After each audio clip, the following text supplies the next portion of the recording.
My name's Nathan, by the way. By this time, 13-year-old Nathan Dusynski was hoping to be selling hot dogs, not his cart.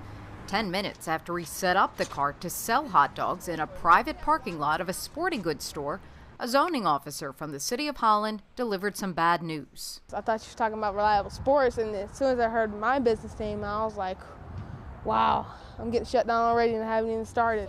Nate is not your typical 13-year-old. He didn't want to sit around playing video games this summer. Instead, he wanted to earn money for college, a car, and his family. I was trying to help my mom and my dad because they're both on disability.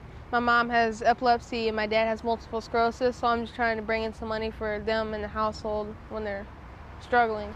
Nate got to work. He researched the market, saved money for equipment, and investigated the necessary permits to run a hot dog stand.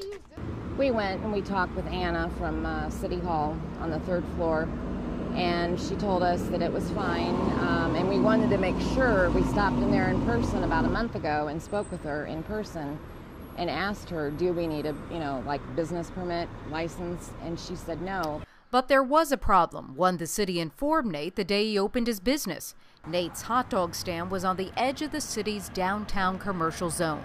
For the exception of the city's Tulip Festival, it bans food carts not connected to restaurants. We would like to see him do this too. This is a great opportunity for him. So it would be great to work with him, and we can in many commercial areas of the city.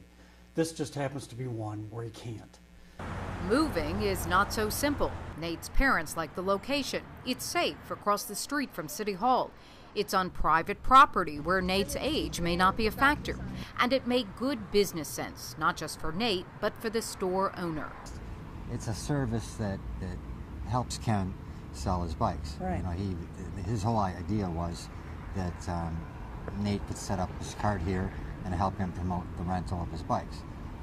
Kind of worked hand in hand, and I thought it was a good idea myself. The city of Holland claims the food cart ban is written to protect the 8 or so restaurants 2 blocks away. If we are setting up food carts, food wagons that compete with those restaurants that aren't paying, for example, the assessments and the same things that those property owners are paying to provide the amenities downtown, that could be a problem.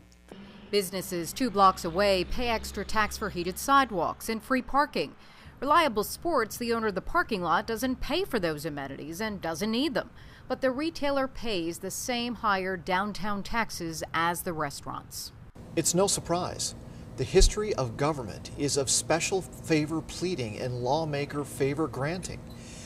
What makes market capitalism work is the ability of individuals to provide highly nuanced, competing alternatives to some existing business. This seems like just another sad episode of some government micromanaging the lives of the many to benefit a few. Well, our next step is to file a petition at City Hall to see if we can get on the agenda to either amend or modify in some way the current ordinance prohibiting him from doing what he'd like to do.